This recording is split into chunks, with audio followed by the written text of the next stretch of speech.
An upbeat, pop-inspired track that uses bright synthesizers like percussion and melodic piano riffs. The intro begins with a gentle beat, reminiscent of heartbeats layered with soft electronic beats. Gradually, a steady rhythm builds. अस्सलाम वालेकुम। Welcome back to my YouTube channel nucleus nursing. और आज हम पढ़ेंगे physiology of digestive system. Physiology में हम ये पढ़ते हैं कि जैसे हमने पहले एनाटॉमी पढ़ी जिसमें हमने इंपॉर्टेंट ऑर्गन्स के बारे में पढ़ा, तो फिजियोलॉजी में हम ये पढ़ेंगे कि ये जो ऑर्गन्स हमारे पास होते हैं इनका फंक्शन क्या है, ये किस तरीके से फंक्शन करते हैं। तो हमारे पास जो डाइजेस्टिव सिस्टम है, as I told you before, कि हमारे पास ये पूरा प्रोसेस जो है वो ब्रेक डाउन करता है या डाइजेस्ट करता है। अब डाइजेस्ट में हमारे पास क्या होता है कि कॉम्प्लेक्स मॉलिक्यूल्स होते हैं जिन्हें सिंपलर फॉर्म के अंदर जो है ब्रेक डाउन किया जाता है। इसको बहुत सिंपल है, जैसे आप खा रहे हो, बिरयानी खा रहे हो या चिकन खा रहे हो या कुछ भी खा रहे हो, तो उसके अंदर बहुत सारे हमारे पास फैट्स है, प्रोटीन्स हैं एंड कार्बोहाइड्रेट्स हैं। ये हमारे पास मेजर मैक्रो मॉलिक्यूल्स हैं, ठीक है। इनको ब्रेक डाउन किया जाता है सिंपलर फॉर्म्स के अंदर ताकि हम बॉडी इसे ईज़िली एब्जॉर्ब कर सके और उसे यूटिलाइज़ कर सके, ठीक है। तो इसका प्रोसेस हमारे पास स्टार्ट होता है फ्रॉम माउथ। माउथ में सबसे पहले हमारे पास क्या होगी, मेस्टिकेशन। मेस्टिकेशन हम किसे कहते हैं, च्यूइंग और ग्राइंडिंग ऑफ फूड। जो हम दांतों से खाने को चबा रहे होते हैं वो हमारे पास कहलाता है मेस्टिकेशन। अब यहाँ पे मैंने पहले भी बताया था कि दो तरह की डाइजेशन होती है। एक हमारे पास होती है mechanical and another one is chemical. तो बेसिकली क्या होता है, मैकेनिकल में हमारे जो है मैकेनिकल वर्क होगा, यानी कोई इंजन काम करेगा, और केमिकल में हमारे पास एंजाइम्स काम कर रहे होते हैं। तो माउथ में हमारे पास टू टाइप्स ऑफ डाइजेशन होती है, एक होती है mechanical and the second one is chemical. Mechanical में हमारे पास क्या होगा, मेस्टिकेशन होगी, एंड केमिकल में हमारे पास क्या होगा, सलाइवा। सलाइवा हमारे पास सिक्रीट होता है पैरोटिड ग्लैंड से, जो हमारे पास हमारे ओरल कैविटी के अंदर मौजूद होते हैं। अब ये हमारे पास सिक्रीट करते हैं सलाइवा। सलाइवा जो बेसिकली आपका जो स्पिट होता है उसको कहते हैं। इस सलाइवा के अंदर हमारे पास दो इम्पॉर्टेंट एंजाइम्स होते हैं, जो एक होता है स्लेवरी अमाइलेज। स्लेवरी अमाइलेज हमारे पास ब्रेक डाउन करता है स्टार्च को माल्टोज और डेक्स्ट्रिन के अंदर। ये हमारे पास कार्ब है, कार्ब को ब्रेक डाउन कर रहा है थोड़े सिंपलर फॉर्म मॉलिक्यूल्स के अंदर, that is maltose and dextrin, ठीक है। उसके बाद second one is lingual amylase. Lingual amylase हमारे पास क्या करता है, ये हमारे पास फैट की डाइजेशन में हेल्प करता है। अच्छा, यहाँ से फैट और कार्बोहाइड्रेट की डाइजेशन स्टार्ट हो जाती है, बट ये प्रोसेस यहाँ तक नहीं होता है, ये आगे भी चलता रहता है। Then the next organ is oesophagus. Oesophagus में हमारे पास एज सच कोई एंजाइमेटिक एक्टिविटी नहीं होती, एक पेरिस्टाल्टिक मूवमेंट होती है जिसे हम कहते हैं स्वेल्विंग, जिसके हेल्प से खाना निगला जाता है और वो हमारे पास जो है हमारे स्टमक तक पहुंचता है। Now here I forget to mention one thing, कि जो हमारे पास फूड जब हम ग्राइंड भी कर लेते हैं उसमें सलाइवा मिक्स भी हो जाता है, तो तब वो हमारे पास एक फॉर्म इख्तियार करता है जिसे हम कहते हैं बोलस। बोलस की फॉर्म में वो फिर हमारे ओसोफेगस से नीचे उतरता है। जब वो ओसोफेगस से नीचे उतरता है तो वो फिर पहुंचता है हमारे स्टमक, यानी कि हमारे पेट के अंदर। पेट के अंदर दोबारा से दो तरह की डाइजेशन होती है, the one is mechanical and the other one is chemical. Mechanical में क्या होता है कि हमारा जो स्टमक है वो चर्न करता है फूड को और मिक्स करता है with gastric juice. Here remember one thing, कि हमारा स्टमक क्या करता है बेसिकली, जैसे ये हमारा एक, इस गेंद को आप समझ लो कि ये हमारा स्टमक है, ठीक है। हमारा स्टमक क्या करेगा कि बार बार अपने आप को सुकेड़ेगा, फिर उसको दोबारा से रिलैक्स करेगा, और ये प्रोसेस चलता रहेगा 2 और 4, मतलब सिकुड़ेगा, फिर नॉर्मल होगा, फिर नॉर्मल से फिर सिकुड़ेगा, और ये 2 और 4 मोशन चलता रहेगा। इस प्रोसेस में क्या होगा कि बेसिकली एक तो हमारा जो बोलस का फूड आया है वो फर्थर छोटे पार्टिकल्स के अंदर टूटेगा, और दूसरी चीज़ जो है, जो गैस्ट्रिक जूस हमारा सिक्रीट होता है जिसमें बहुत सारे इंपॉर्टेंट एंजाइम्स हमारे पास मौजूद होते हैं, वो उसके अंदर मिक्स होंगे, ठीक है। अब हमारे पास केमिकल डाइजेशन में हम देखते हैं कि कौन से गैस्ट्रिक जूस के कंपोनेंट है जो हमारे पास उसके अंदर इंक्लूड होंगे। तो यहाँ पे हमारे पास एक बहुत इंपॉर्टेंट एंजाइम है, दैट इज़ पेप्सिन।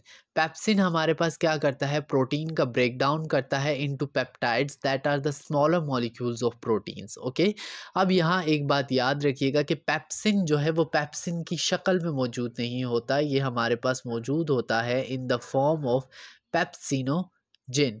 पेप्सिनोजिन हमारे पास जो है वो पेप्सिन की इनएक्टिव फॉर्म है, ठीक है।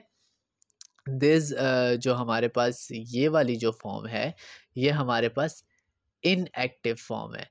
अब ये इनएक्टिव फॉर्म एक्टिव तब होगी जब हमारे पास इसके अंदर जब हमारे पास जो इन्वायरमेंट है स्टमक की वो एसिडिक होगी। तो आप सब मुझे ये बताएंगे कमेंट सेक्शन के अंदर कि हमारे स्टमक के अंदर ऐसा कौन सा केमिकल होता है या ऐसा कौन सा एसिड होता है जो हमारे गैस्ट्रिक जूस को या हमारे स्टमक की इन्वायरमेंट को एसिडिक बनाता है। उसी एसिड के सिक्रीट होने की वजह से हमारे पास जो है वो पेप्सिनोजिन कन्वर्ट होता है इनटू पेप्सिन, और देन वो हमारे पास प्रोटीन को ब्रेक डाउन करता है in peptides. Then the next thing is gastric lipase. Gastric lipase हमारे पास क्या करता है कि ट्राइग्लाइसराइड्स जो है वो बेसिकली फैट के मॉलिक्यूल्स हैं, इनका ब्रेक डाउन करता है इनटू फैटी एसिड एंड मोनोग्लाइसराइड। ये भी हमारे पास स्मॉलर माइक्रो मॉलिक्यूल्स के अंदर आ जाते हैं, मतलब फर्दर ब्रेक डाउन हो जाता है। देन हमारे पास जो है वो स्टार्ट होती है डाइजेशन का, जो हमारा फूड होता है वो एक पेस्ट फॉर्म का बन जाता है, उस पेस्ट को हम कहते हैं काइम।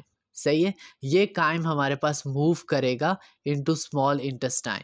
स्मॉल इंटेस्टाइन में हमारे पास जो सबसे पहला पार्ट है ड्यूडेनम का, ठीक है। हेयर इज अ स्टमक, ठीक है, please don't go for the drawing. और यहाँ से हमारे पास ये आ गई ड्यूडेनम। अच्छा, ये जो ड्यूडेनम का पार्ट है ना, यहाँ तक ये बहुत इंपॉर्टेंट है। यहाँ पे हमारे पास दो डक्ट्स आके इस ड्यूडेनम से जुड़ रही होती है। एक तो पेनक्रियाटिक डक्ट है जो पेनक्रियाटिक जूस सिक्रीट करेगी, एंड दूसरी हमारे पास आ रही होती है बाइल डक्ट जो बाइल जूस सिक्रीट करती है। तो यहाँ पे हमारे पास दो जूसेस मिल रहे होते हैं हमारे फूड के अंदर।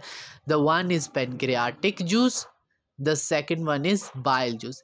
पेनक्रियाटिक जूस में हमारे पास काफ़ी सारे एंजाइम्स होते हैं, जिसमें सबसे पहले हमारे पास आ जाता है पेनक्रियाटिक अमाइलेज, जो ब्रेक डाउन करता है कार्ब्स का डाइसेक्राइड्स के अंदर, ठीक है। वही सिंपलर फॉर्मर डाइसेक्राइड, कार्ब्स एक लार्जर मॉलिक्यूल है, डाइसेक्राइड के अंदर सिर्फ दो मॉलिक्यूल्स होते हैं, मतलब बहुत स्मॉलर फॉर्म ऑफ कार्बोहाइड्रेट है। देन हमारे पास इसके फूड के अंदर मिलाए जाते हैं ट्रिप्सिन, केमोट्रिप्सिन एंड कार्बोऑक्सीपेप्टाइडेज। अच्छा, याद रखिएगा ये हमारे पास एंजाइम्स यहाँ पे फूड के अंदर शामिल हो जाते हैं, लेकिन ये डाइजेशन के अंदर एज सच इतना इंपॉर्टेंट रोल इस पार्ट में नहीं प्ले करते।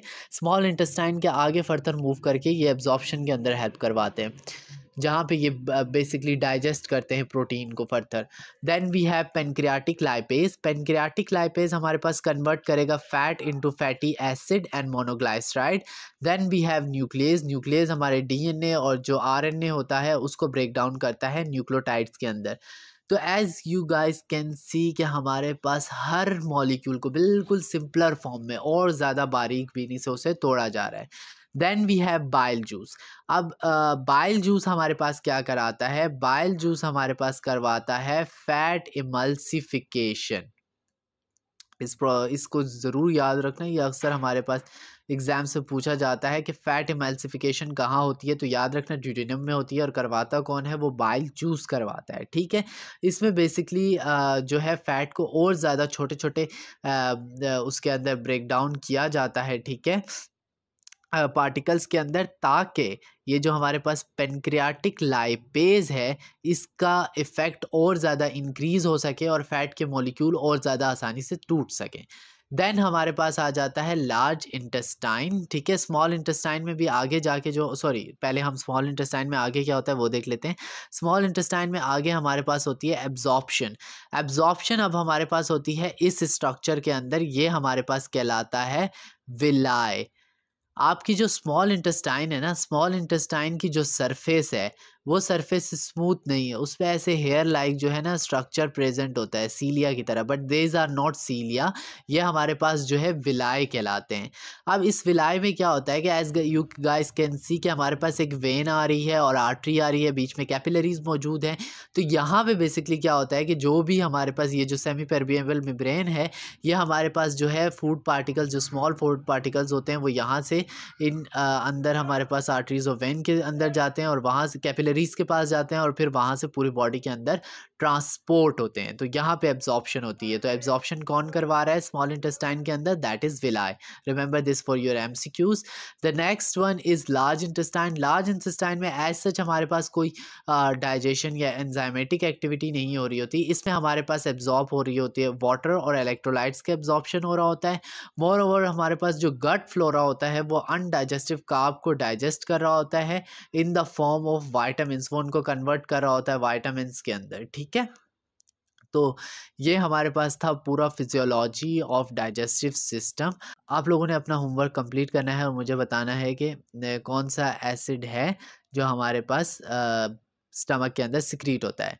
एक दफ़ा हम क्विक रिव्यू कर लेंगे। सबसे पहले हमारे पास माउथ होता है, माउथ में हमारे पास मैस्टिकेशन होगी, मैस्टिकेशन के बाद हमारे पास जो है केमिकली स्लाइवा उसके अंदर मिलता है, वो फैट और कार्बोहाइड्रेट का ब्रेक डाउन करवाता है। देन एसोफेगस, एसोफेगस में हमारे पास पेरिस्टाल्टिक मूवमेंट के ज़रिए फूड आगे जाता है स्टमक में, जहाँ हमारे पास फूड स्टमक में फूड को चर्न और ग्राइंड किया जाता है, गैस्ट्रिक जूस के साथ मिक्स किया जाता है। जन केमिकल में हमारे पास पेप्सिन प्रोटीन्स का ब्रेक डाउन करता है into peptides and gastric lipase जो है वो ट्राइग्लाइसराइड को ब्रेक डाउन करता है। देन हमारे पास स्मॉल इंटेस्टाइन का ड्यूडेनम पार्ट आ जाता है, जहाँ पे हमारे पास पेनक्रियाटिक जूस और बाइल जूस ऐड होता है, जहाँ पे हमारे पास कार्ब्स और फैट को फर्दर डाइजेस्ट किया जाता है, प्रोटीन को भी।